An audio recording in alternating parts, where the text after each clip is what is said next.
Hello everyone and welcome. Today I'm going to do a long-term review of my Zipp 808 wheels. Now they've been on my BMC time machine for a year now. I've done 4,000 Ks on them, and so I can give you an informed long-term review on whether they're any good or not. So let's begin with some technical aspects of the wheels. So we're looking at the front wheel now. The rim depth is about 80 millimeters. The rim width, I'll bring that down, is 26 millimeters. So the spokes are straight pull, they're steel spokes, and they're flat bladed. Front hub is running on 6803 bearings, and the quick release is the second type because the original one that I got with them was recalled after they had some failures in the States, so there was a product recall for those. The entire wheel is carbon construction, so there's a carbon braking track and a carbon dished section.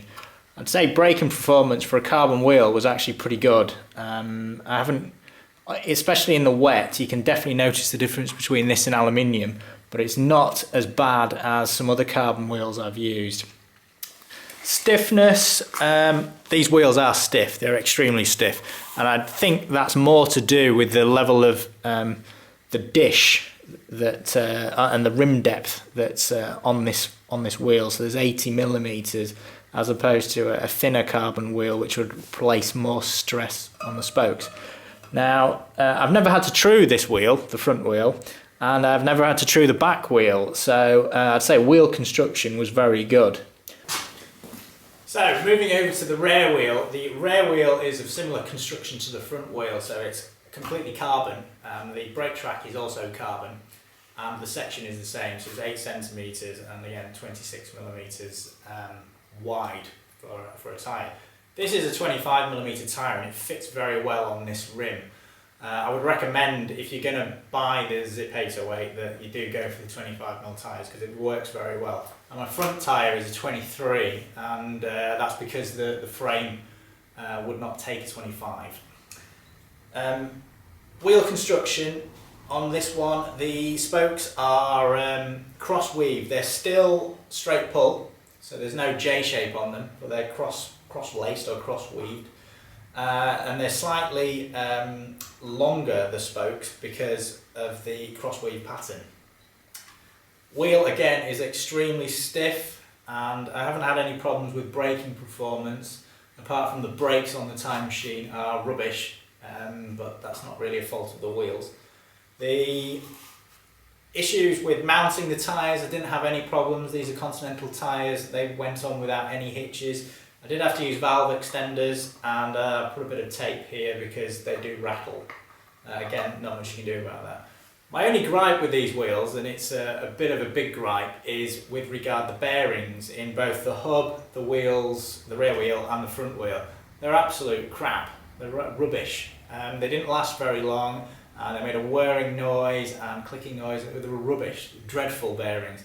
Given these wheels cost me £1,500 from Wiggle, I didn't expect that at all. The bike next to me, my Dura Ace wheels on the Cervelo bike, they've never ever seen a grease gun in 3 years of service. They hardly ever have any issues. I've had to straighten those ones up once or twice, but that's it. These wheels I haven't had to straighten, so I can certainly say that the construction of these wheels is excellent. The only other gripe, and it's nothing really a fault on Zipp, is to do with crosswinds.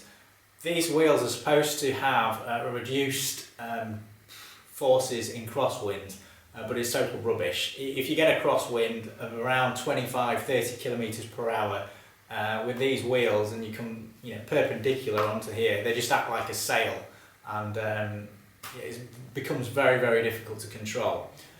Now, some people, when I've been reading on the time trial forums, have suggested going to a 404 front wheel and an 808 back wheel, and apparently the bike is more stable.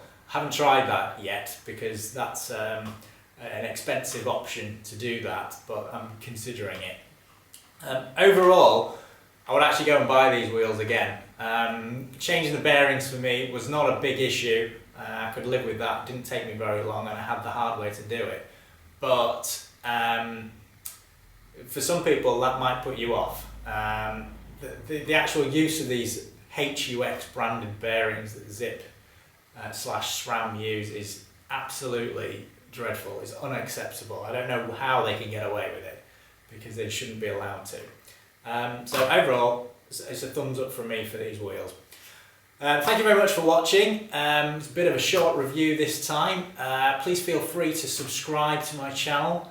I've also got a website, www.hanvini.com, and if you enjoyed this video, please give me a thumbs up. Thank you, and until next time.